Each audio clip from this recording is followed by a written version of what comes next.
अस्सलामुअलैकुम मेरे सब देखने वालों को अल्लाह ताला अपनी हिफ्ज़ व अमान में रखे। Welcome to my channel. तो सबसे पहले जी अगर आपने मेरे चैनल को सब्सक्राइब नहीं किया तो प्लीज़ मेरे चैनल को सब्सक्राइब कर दें, लाइक कर दें और प्यारा सा कमेंट भी कर दें। अच्छा, आज आपके लिए ना बहुत खूबसूरत से छोटी बच्चियों के फ़्रॉक के डिज़ाइन लेके आई हूँ। ये है जी रेड कलर में और इस पर ना सारी ही ज़िगज़ैग लेस से ना इसकी स्टाइलिंग की गई है, डिज़ाइनिंग दी गई है। आगे से इस तरह जो है ये गला है इसका पट्टी वाला, ऊपर बटन लगे हुए हैं और साइडों पे प्लेटें लगी हुई हैं और ये इसके बाजू का डिज़ाइन है और ये नीचे से चुनट वाली फ्रिल है सारी। और ये है इसकी शलवार का डिज़ाइन। शलवार पर भी लेस लगी हुई है और प्लेटें लगी हुई हैं, 3 प्लेटें और नीचे लेस लगी हुई है सितारों वाली। और ये है इसकी फुल लॉक। नीचे जो है ना ये फ्रिल है और नीचे लेस लगी हुई, फ्रिल के ऊपर जो है वो सितारों वाली लेस लगी हुई है। ये है जी इसकी ओवरऑल लुक। अच्छा, ये जो नेक्स्ट है ना ये अब मुझे इसके ना रंग का नहीं पता, रंग ना मुझे याद नहीं आ रहा है ये कौन सा रंग है। खैर रंग को आप छोड़ें, आप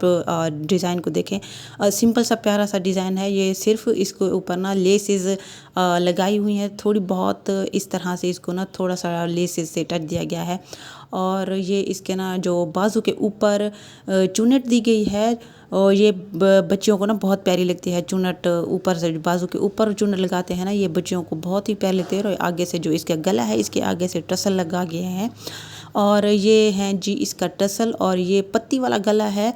और ये है जी इसकी सारी लुक इस फ्रॉक की, बहुत ही खूबसूरत सा। अच्छा, जो नेक्स्ट है ये है जी ऑरेंज और पैरेट कलर में। अच्छा, ये बहुत ही खूबसूरत सा है। ये जो है ना इस पर भी पैरेट कलर की लेस लगी हुई है और आगे से जो है ना ये इस तरह से अंगरखा स्टाइल है। ओपन है ये आगे सारा इस तरह से इसका है और यहाँ पे ना ये बटन लगाया हुआ है गले के ऊपर ताकि ये गला जो है ना ऊपर खुल के ना खड़ा हो, खुल ना जाए आगे से इस तरह से। और ये इसके बाजू पे भी प्लेटें लगी हुई हैं इस तरह से लगी हुई हैं और ये आगे से टसल लगा के ना इसको बंद किया हुआ है। ये देखें ये सारा नीचे से ओपन है, ये देखें ये सारा ओपन है नीचे से। इसको ना बहुत ही खूबसूरत सा है और चुन्नट वाला है। और ये इसकी शलवार है, शलवार पर भी लेस लगाई हुई है, ऊपर प्लेटें हैं और इसके बीच में भी इस तरह से प्लेटें हैं। और ये इसका स्टाइल है, ये इसका डिज़ाइन है। अगर आपको मेरी वीडियो अच्छी लगी है तो प्लीज़ मेरे चैनल को सब्सक्राइब कर दें, लाइक कर दें और कमेंट भी कर दें। तो मिलते हैं नेक्स्ट वीडियो में, तब तक के लिए अल्लाह हाफिज़।